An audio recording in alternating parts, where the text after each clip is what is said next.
இயேசுவின் நாமத்தினால இந்த வீடியோ பார்க்க வந்திருக்கிற எல்லாத்துக்கும் ஆசீர்வாதமும் நல்ல பலன்களும் கிடைப்பதாக. இந்த வீடியோவை பார்க்க வந்திருக்கீங்கன்னா ஒரு ஆண் எப்படி இருக்கணும் அப்படிங்கிறத சொல்கிறதுக்கான விடயமாக தான் இதை நீங்கள் பார்க்க வந்திருக்கீங்க. ஓகேவா? ஆமாங்க, ஒரு ஆண் எப்படி இருக்கணும் அப்படின்னா உலக ரீதியாக இல்லை, இது பைபிள் ரீதியாக, அதாவது வேதாகமத்தின் படி ஏசப்பா என்ன சொல்லியிருக்காரு, தேவன் என்ன சொல்லியிருக்காரு, தேவனாக ஏசப்பா என்ன சொல்லியிருக்காரு அப்படிங்கிறத நம்ம பார்க்க போகிறோம். ஒரு 5-6 விடயங்கள் பார்க்க போகிறோம். ஏகப்பட்ட விடயங்கள் இருக்குது. அதில் முக்கியமான ஒரு 5-6 விடயங்கள் தான் நம்ம பார்க்க போகிறோம். மன ரீதியாக, அதாவது ஆத்தும ரீதியாக தான் நம்ம பார்க்க போகிறோமே தவிர உடல் ரீதியாக நம்ம எப்படி வாழ போகிறோங்கிறது இன்றைக்கி இல்லை. நான் ஆத்தும ரீதியாக ஒரு மனிதன் எப்படி வாழணுங்கிறத சொல்லிக் கொடுக்கறதுக்கு தான் இந்த டைமில் நான் வந்திருக்கிறேன். ஓகேங்க, இப்போ நான் முதல்ல உள்ள வசனத்தை மட்டும் நான் சொல்லிடுறேன். ஓகேவா? அதுக்கப்புறம் நான் சொல்கிற ஒவ்வொரு பைபிள் வசனத்தையும் குறிப்பிட்டு வச்சுக்கோங்க. இதுங்களை எல்லாத்தையும் படிங்க. ஒரு ஆண் எப்படி இருக்க வேண்டும், எப்படி வழிநடத்த வேண்டும், அவனுக்கு தேவன் என்ன சொல்லியிருக்காரு அப்படிங்கிறத நீங்கள் கேட்டுக்கணும். ஓகேவா? ஓகே, பெஸ்ட்டுக்கு ஒரு ஆண் எப்படி இருக்க வேணும்னா அதை நீங்கள் நோட் பண்ணி வச்சுக்கோங்க. கர்த்தருக்கு பயப்படுபவன். பெஸ்ட்டுக்கு கர்த்தருக்கு பயப்படுதல். ரெண்டாவது என்னென்னு பார்த்தீங்கன்னா குடும்பத்தை வழிநடத்துபவன். மூணாவது அன்பு செலுத்துபவன். நாலாவது நல்ல உழைப்பாளி. அஞ்சாவது சாந்தமும் இச்சை அடக்கமும். ஆறாவது தேவனுடைய தேவாலயமாகிய நம்முடைய உடம்பு. அடுத்து விசுவாசம் நிலை, தைரியம், பலமாக இருத்தல். அப்படித்தான் நிறையாவே இருக்குது. நான் 1-2 வசனத்தை மட்டும் உங்களுக்கு விளங்கப்படுத்துவேன். மற்றதெல்லாம் நீங்கள் ஒவ்வொரு குறிப்புகளையும் குறிப்பிட்டு வச்சுக்கணும். ஓகேவா?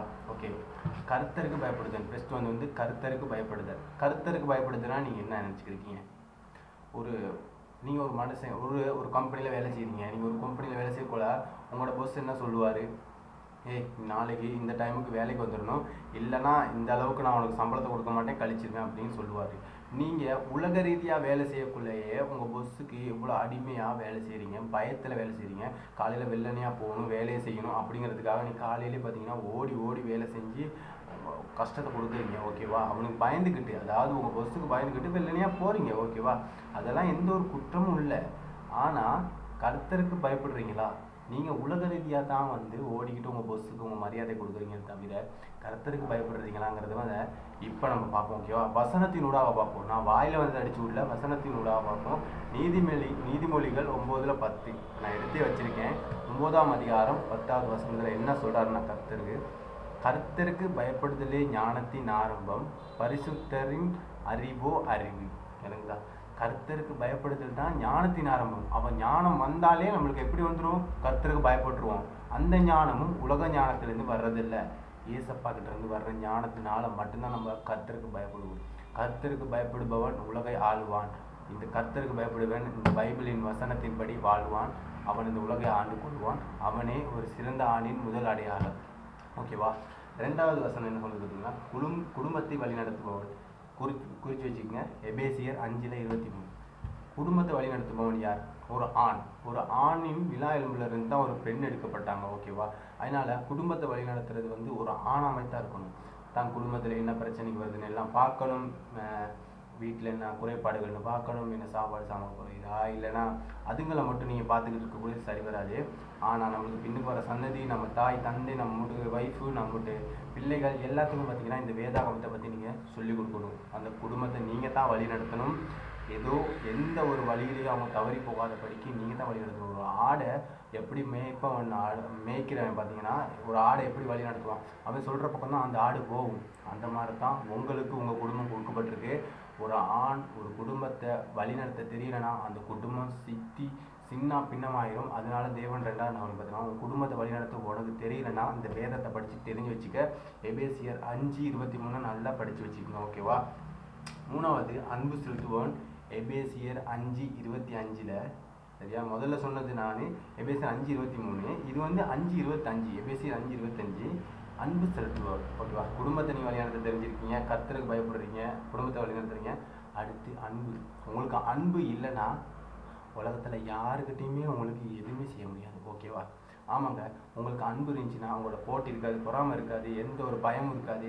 நீங்கள் நல்லா வாழ்வீங்க. ஏன்னா கர்த்தர் இங்கே இயேசு கிறிஸ்து இந்த பூமியில் வாழக்கூடிய ஏசப்பா எவ்வளோ பேர் அடித்தாங்க, காரி கூப்பினாங்க, ஏசுனாங்க, பேசுனாங்க, அப்புறம் ஒதுக்கி வச்சாங்க. ஆனால் ஒரு அன்பினால் ஏசுனவங்க பேசுனவங்க எல்லாமே திருப்பி அவர்கிட்ட தான் வந்தாங்களே தவிர திருப்பி தேடி தேடி வந்தாங்க. ஏசப்பா அவங்கள விட்டு விலகலை, அவங்கள தேடி தேடி போனார். ஓகேவா? அது ஏன்னா அன்பு இருக்கிறாங்க. அன்பு இல்லாத சாரிங்க, இங்கே சரியான சத்தம், ஏன்னா நான் ரோடு ஓரத்தில் தான் இருக்கிறேன். இந்த ரூமுக்கு அன்பு இல்லாத இடத்துல வந்து பொய் நிறையா இருக்கும். அன்பு இருக்கிற இடத்துல நீங்கள் எங்கேயுமே பொய் சொல்ல மாட்டீங்க. உங்கள் ஒய்ஃப்கிட்டயோ உங்கள் அம்மா அப்பாக்கிட்டயோ யாருக்கையும் பொய் சொல்ல மாட்டீங்க. நீ சிறந்த ஒரு வாழ்க்கையை வாழுவீங்க. அன்பு மட்டுமே போதீங்க. எந்த இடத்துலையும் சபையிலே ஆகட்டும், ரோட்டில் போகிற பிச்சைக்காரனாக இருந்தாலும் பரவாயில்ல, நாயாக இருந்தாலும் பரவாயில்ல, பேராக இருந்தாலும் பரவாயில்ல, எல்லாத்துலேயும் அன்பு காமிங்க. அன்பு இருந்தால் எதையுமே நீங்கள் தாங்கிக் கொள்கிற சக்தி கடவுள் உங்களுக்கு கொடுப்பாரு. அன்பால் மட்டும்தான் நீங்கள் உலகத்தை ஜெயிக்க முடியும். அதனால அன்பு காமிங்க எல்லாத்துக்கிட்டையும். யாரையுமே எரிஞ்சு விடாதீங்க, ஏசாதீங்க, பேசாதீங்க. யாரையும் வந்து திட்டுறதுக்கு போகாதீங்க. என்ன அவங்க என்ன சொன்னாலும் கடவுள்கிட்ட போட்டுங்க. கடவுள்கிட்ட போகணும்னு அந்த டைம்லேயும் சொல்ல தேவையில்ல. அவங்க ஏதாவது சொல்லிட்டு போகட்டும்டா அப்படின்ட்டு மனசை கட்டுப்படுத்திட்டு வந்துடுங்க. கோபம் கொண்டாலும் பாவம் செய்யாதிருங்கள், அந்த மாதிரி வந்துட்டு நீங்கள் வந்துடணும். ஓகேவா? அடுத்து வந்து அன்பு செலுத்துறதை பற்றி உங்களுக்கு சொன்னேன்னா 5:25 உழைப்பாளி. 1 தீமோத்தேயு 5:8 ஓகேவா? உழைப்பாளி. ஒரு ஆண் வேலைக்கு போகலைன்னா அவன் சாப்பிடவும் கூடாதுன்னு பிலிப்பு சொல்லியிருக்காரு. நீங்கள் வாசித்து பார்த்தா உங்களுக்கு தெரியும். பிலிப்பு 2-3 அதிகாரம் தான் இருக்குது, நீங்கள் வாசித்து பாருங்கள். ஒரு ஆண் வேலைக்கு போக சோம்பேறித்தனமாக இருந்தானா அவன் வந்து சாப்பிடையும் கூடாதுன்னு சொல்லியிருக்கு பைபிளில். அப்போ அதுக்கு என்ன அர்த்தம்னா, ஒரு ஆண் கண்டிப்பாக வேலைக்கு போகணும், அவன் உழைப்பாளியாக இருக்கணும், அவன் உழைச்சி தான் சாப்பிடணும் அப்படிங்கிறத வந்து தேவன் அழகாக சொல்லியிருக்காரு. 1 தீமோத்தேயு 5ஆம் அதிகாரத்தில் 8வது வசனத்தில் சொல்லியிருக்காரு. அதனால தினமும் பார்த்தீங்கன்னா நீங்கள் வந்து உழைங்க. ஓகேவா? உங்களுக்கான தேவன் வந்து ஒரு வேலையை ஆயத்தம் பண்ணி கொடுத்துருப்பாரு. அந்த வேலையை நீங்கள் கட்டாயம் செஞ்சே ஆகணும். அதனால் செய்யுங்க. ஓகேவா? 4வது பார்த்தீங்கன்னா உழைச்சே தீரணும். அதனால் உழைப்பு கைவிட்டுறாங்க. இனிமேல் உழைப்புங்கிறது உலகத்தில் வாழ்கிறதுக்கு நம்மளுக்கு உண்மையால தேவை. அதே மாதிரி சாந்தமும் இச்சையடக்கம். அதே சாந்தமும் இச்சையடக்கம்னா 1 தீமோத்தேயு 6ஆம் அதிகாரம் 11ஆம் வசனத்தில் சொல்லியிருக்கு. சாந்தமும் இச்சையடக்கமும். ஒரு மனுஷனுக்கு சாந்த குணம் முக்கியம், அதே மாதிரி இச்சையடக்கம் முக்கியம். ஏன்னு கேட்டிங்கன்னா, இச்சையடக்கம் முக்கியங்கிறது வந்து நிறையா பெண்கள் ஆகட்டும். ஏன்னா ஒரு ஆண் வந்து இச்சை வர்றது வந்து ஒரு பெண்ணால் தான் இருக்கும். ஓகேவா? உலகத்தார்கள் நிறைய பேர் அப்படி போவாங்க, இப்படி வருவாங்க, பார்க்கக்குள்ள நம்மளுக்கு ஒரு மாதிரியாக இருக்கும் அப்படின்னு தான் நினைக்கிறீங்க. ஆனால் அதெல்லாம் வந்து அந்த டைமில் நீங்கள் பார்க்க உங்களுக்கு கண்ணு போகுது. ஓகேவா? நம்ம கண்ணு எப்படியுமே சும்மாவே போனாலும் கர்த்தருக்கு அப்பயே ஒப்பு கொடுத்துருவேன். கர்த்தரே, எனக்கு இந்த மாதிரி கெட்ட யோசனைகள்லாம் வருது, பிசாசானவன் எனக்கு இந்த மாதிரி கெட்ட யோசனைகளை கொண்டு கொடுக்குறான், இந்த மாதிரி கெட்ட யோசனைகளிலிருந்து கர்த்தரே என்னை வந்து விலக்கி எடுங்க, என்னை விலக்கி நீங்கள் காப்பாற்றுங்க ஏசப்பா அப்படின்னு வந்து சொன்னீங்கன்னா உங்களுக்கு எதுவுமே பிரச்சனை இல்லை. கர்த்தர் வந்து உங்களை இச்சையடக்கத்துலேருந்து இன்னைக்கு காத்துவார். ஓகேவா? அதே மாதிரி தேவனுடைய தேவாலயம்னா என்ன நினைக்கிறீங்க? தேவனுடைய தேவாலயங்கிறது வந்து நம்ம இருதயம் தான். அதாவது இருதயம், பரிசுத்தாவியானவர் தங்கும் தேவாலயம் நம்ம சரீரம். ஓகேவா? அதே மாதிரி நம்மகிட்ட தேவாலயங்கிறது வந்து நம்ம இருதயத்தையும் சொல்கிறாரு. அந்த இருதயம் எப்பயுமே பரிசுத்த தேவனுடைய தேவாலயமாகத்தான் இருக்கணுமே தவிர அது எப்பயுமே அழுக்குன்னு இருந்த ஒரு குப்பை தொட்டியாக மாறிடக்கூடாது. இல்லைங்க, நான் சீரியஸாக சொல்லிக்கிட்டு இருக்கேன். எப்பயுமே ஒரு ஆண் வந்து ஒரு ஆணுக்கு தகுந்த குண இயல்புகளோடு நடந்தால் மட்டும்தான் அவன் ஒரு ஆணாக முடியுமே தவிர, மற்றபடி அவன் வந்து அவனுக்கு உரிய அந்த பண்புகள் இல்லைன்னா அவன் உண்மையாலும் ஆணாக முடியாதுங்க. அவன் பேருக்கு ஆணாக இருக்கவன். நீங்கள் உலகத்தாரோட உங்களை கம்பேர் பண்ண போனீங்கன்னா உங்களை மாதிரி ஒரு முட்டாள் யாருமே இல்லைன்னு நான் சொல்லுவேன். ஆமாங்க, என்ன முட்டாள்னு சொல்கிறீங்க? இல்லைங்க, நான் வந்து அந்த வைராக்கியத்தில் தான் காய்க்கிறேன். ஏசப்பாத்தானே உண்மையான கடவுள், அவர் சொல்கிறதானே கேட்கணும். அவர் சொல்கிறாரு இந்த மாதிரி ஆண்கள் வந்து இப்படி தான் இருக்கணுங்கிறத தெரிஞ்சு நீங்கள் தெரியாத மாதிரி இந்த உலகத்தார் மாதிரி தான் இருக்க போனீங்கன்னா அப்போ நீங்கள் என்னங்க, சரீரத்தில் தான் உலகத்தாரை போல இருக்கிறீங்க. ஆனால் அன்புல உள்ளந்திரியத்தை பார்க்கிறவர் கடவுள். அதனால உள்ளத்தில் நீங்கள் கடவுள் சொன்னதை போல நீங்கள் வாழுங்க. அப்போ ஏசப்பா சொன்னது மாதிரி நமக்கு வாழணும்னா உலகத்தாரை போல நம்ம இருக்கக்கூடாதுங்க. கொஞ்சமாச்சும் வித்தியாசம் இருக்கணும் இல்லையா? அதுதான் நான் சொல்கிறேன். கொஞ்சமாச்சும் வித்தியாசம் மாறதுக்கு உங்கள் குற்ற உணர்ச்சி உங்களை உணர்த்தும். அது ஆவியானவர் உங்களுக்கு குற்ற உணர்ச்சி கொடுப்பாரு. ஓகேவா? அந்த தேவனுடைய தேவாலயங்கிறத நீங்கள் தெரிஞ்சுக்கணுன்னா 1 கொரிந்தியர் 6ஆம் அதிகாரம் 19வது வசனத்தில் வந்து நீங்கள் படித்து பாருங்கள். ஓகேவா? 7வது தேவனை மகிமைப்படுத்தல். சரியா? 1 கொரிந்தியர் 6ஆம் அதிகாரம் 20வது வசனம். தேவனை வந்து மகிமைப்படுத்தணும். என்ன நான் சொல்கிறேன்னா, இப்போ நம்ம இருதயம் வந்து நிறைய விஷயங்களை வந்து செய்வோம். காலையில் ஒரு சாப்பிட்றது, மற்ற பார்த்திங்கன்னா சரீர ரீதியாக ஓடுறது, பாடுறது, நம்மளுக்கு சான்ஸ் கிடைக்கும், பணம் கிடைக்கும், அடுத்து ஒவ்வொரு விஷயம் இருக்கும். ஓகேவா? இப்போ நம்ம நினச்சிக்கிருப்போம், நம்ம இருதயத்தில் நினச்சிக்கிருப்போம், அடே நம்ம நினச்சதெல்லாம் நடக்குதுடா அப்படின்னு நினைப்போம். தேவனை நீங்கள் மறந்துடுவீங்க. ஓகேவா? நான் ஒரு நல்ல விஷயம் சொல்கிறேன் கேட்டுங்க. ஒரு சின்ன சின்ன விஷயத்துலையும் நீங்கள் தேவனை மகிமைப்படுத்தலைன்னா உங்களுக்கு பின்னாடி வர்றதுக்க நல்ல பெரிய விஷயம் உங்களுக்கு வர கிடைக்காம போயிடலாம். ஆனால் நீங்கள் வருகிற ஒவ்வொரு சின்ன சின்ன விஷயத்துலையும் தேவனை நீங்கள் மகிமைப்படுத்தி நன்றி செலுத்தினீங்கன்னா உங்களுக்கு லேட்டாக வர இருக்க பெரிய நல்ல விஷயம் சீக்கிரமாக அவங்கள வந்து சேரும். தேவனுடைய மகிமை உங்களுக்கு வந்து சேரும். அதை நீங்கள் நல்லா நினைச்சிங்க. அதனால் தேவனை எல்லா சின்ன சின்ன விஷயத்துலையும் மகிமைப்படுத்துங்க.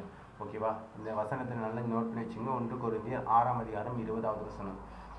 அடுத்து உங்களுக்கு 8வதுகள் நிறையா இருக்குது. விசுவாசம் நிலை, தைரியமாக இருக்கணும், பலமாக இருக்கணும்.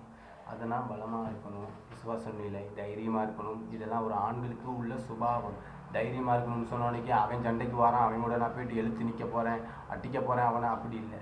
அதுக்கெல்லாம் செய்யக்கூடாதுன்னு தான் அவங்களுக்கு அன்பை போதிச்சிருக்காரு. ஒரு ஆண் இப்படி இருக்கும்போது ஒரு அன்பை போதிச்சிருக்காரு. விசுவாச நிலை உங்களுக்கு கண்டிப்பாக முக்கியங்க. கடவுள் கடைசி நாட்களில் வரப்போகிறாரு அப்படிங்கிறத நீங்கள் விசுவாசமாக விழுத்திருந்து ஜம்ப் பண்ணுங்கன்னு சொல்லியிருக்காரு. அதனால நீங்கள் விழுத்திருந்து எந்த நேரம் விசுவாச நிலையோடு இருங்க. எப்போ வேணாலும் கடவுள் வரலாம், அதுக்கு ஆயத்தமாக இருங்க. உங்களுக்கு தெரியாதவங்க தெரிஞ்சவங்க எல்லாருமே கடவுளை விட்டு விலகி தூரமாக போனாங்கன்னா அவங்களுக்கு எல்லாத்துக்கும் சொல்லி கொடுங்க. இந்த மாதிரி இருங்க, தைரியமாக இருங்க, எதுக்கும் பயந்து அஞ்சாதீங்க. உங்களை சாத்தானவன் எப்படி வேணாலும் பயப்படுத்துவாங்க. ஆனால் நீங்கள் பயப்படாமல் தேவனோட மேலே எல்லா பாரத்தையும் போட்டுட்டு நீங்கள் உங்களை முடிஞ்சது செய்யுங்க. உங்களுக்கு முடியாததை கடவுள் பார்த்துக்குவார், ஏசவா பார்த்துக்குவார். God bless you. இந்த வீடியோ பிடிச்சிருந்து சப்ஸ்கிரைப் பண்ணி வச்சுக்கோங்க. ஒவ்வொரு வீடியோ உங்களுக்கு என்ன வீடியோ வேணுமோ அதை பற்றி நீங்கள் கமெண்ட்டில் போடுங்க. நான் பைபிளில் என்னால் முடிஞ்சதில்லை, எனக்கு எல்லாமே முடியுங்கிறத நான் தேவனுக்கு மகிமை வெளிப்படுத்துகிறேன். தேவன் எனக்கு உதவி செய்வார், என்னால் முடியும்.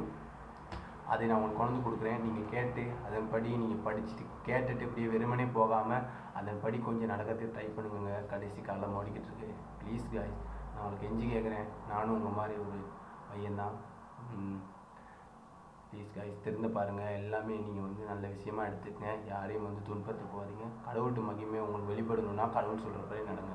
ஒரு ஆண் எப்படி இருக்கு உங்கள் வீடியோ நீங்கள் பார்த்தா அடுத்து உங்களுக்கு என்னென்ன வீடியோ வேணுமோ அதை பற்றி கமெண்ட்டில் போடுங்க. நம்ம டெய்லி பார்ப்போம். சேனலை ஃபாலோ பண்ணி வச்சுக்கோங்க.